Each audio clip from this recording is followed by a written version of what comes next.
नुकतेच 6 खासदार फुटल्यानंतर आता उद्धव ठाकरेंना आणखीन दुसरा एक धक्का बसला आहे.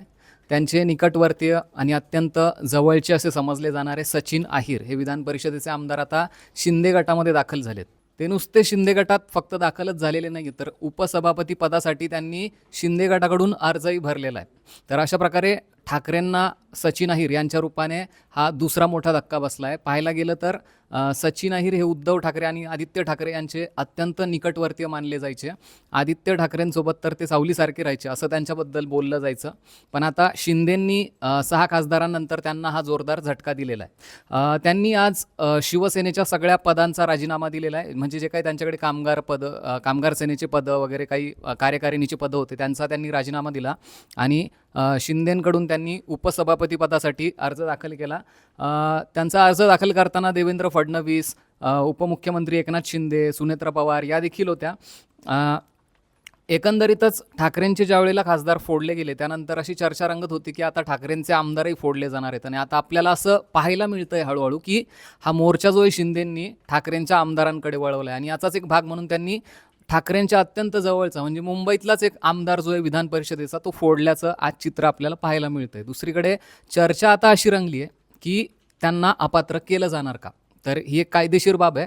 आणि याबद्दल बोलताना असीम सरोदे यांनी आपलं मत व्यक्त केले. तर या त्यांच्यावरती पक्षांतरबंदीची कारवाई होणार का, तर याबद्दल ते बोलले की पक्षांतरबंदीतला जो 5वा परिच्छेद आहे तर त्याच्यातल्या तरतुदीनुसार उपसभापती पदावर जो व्यक्ती कार्यरत असतो तर त्याला पक्षांतरबंदीपासून जी असते ती सूट मिळत असते.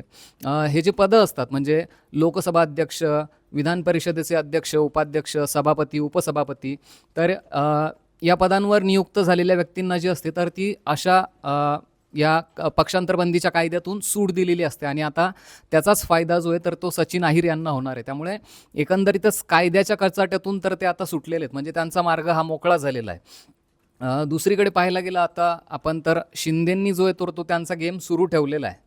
आपण कालच चर्चा करत होतो की शिंदे उपसभापती पदासाठी कुठला उमेदवार देणार, कुणाचं नाव घेणार, तर नीलम गोरे असतील किंवा मनीषा कायंदे असतील यांची नावं चर्चेत होते. पण ते धक्का देणार असंही बोललं जात होतं आणि आता खरंच त्यांनी आपल्याला धक्का दिला आहे. ठाकरेंचा आमदार त्यांनी गळाला लावून थेट उपसभापती पदासाठी आता उतरवलेला आहे मैदानात. त्यामुळे महाविकास आघाडीला जोरदार फटका बसलेला आहे. एकंदरीतच जरा सचिन अहिर यांची कारकीर्द जर आपण पाहायला म्हटलं तर त्यांची स्ट्रॉंग कारकीर्द आहे. मुंबई भागात ते प्रसिद्ध आहेत. वरळी मतदारसंघात त्यांची एक वेगळीच ताकद आहे. त्यांनी पक्ष संघटनेसाठी, वाढीसाठी तिथे चांगलं काम केलेलं आहे. आधी ते राष्ट्रवादीमध्ये होते.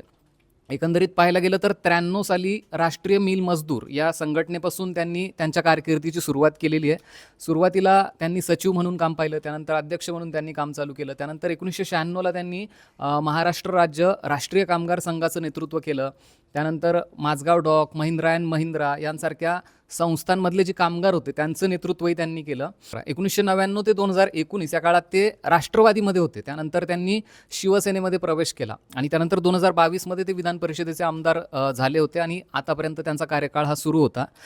2009मध्ये जर आपण पाहिलं तर ते त्यांनी गृहमंत्रीपदाचा देखील कारभार सांभाळला आहे.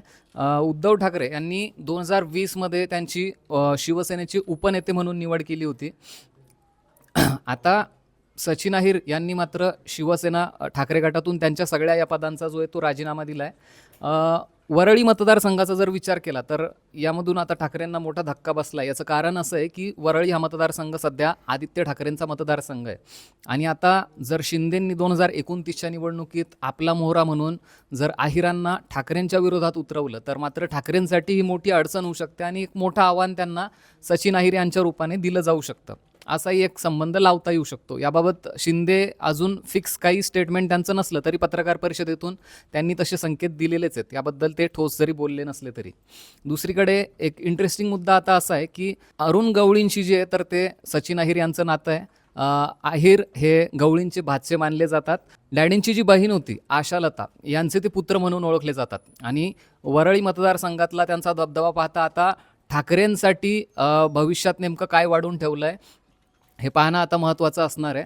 एकंदरीतच ठाकरेंना हा जो शिंदेंनी धक्का दिला या एकंदरीत सर्व प्रकरणावर तुमच्या प्रतिक्रिया काय आहेत त्या आम्हाला कमेंटमध्ये नक्की सांगा. आणि असेच व्हिडिओ तुम्हाला पाहिजे असतील तर सरकारनं आम्हाला सबस्क्राईब करायला विसरू नका.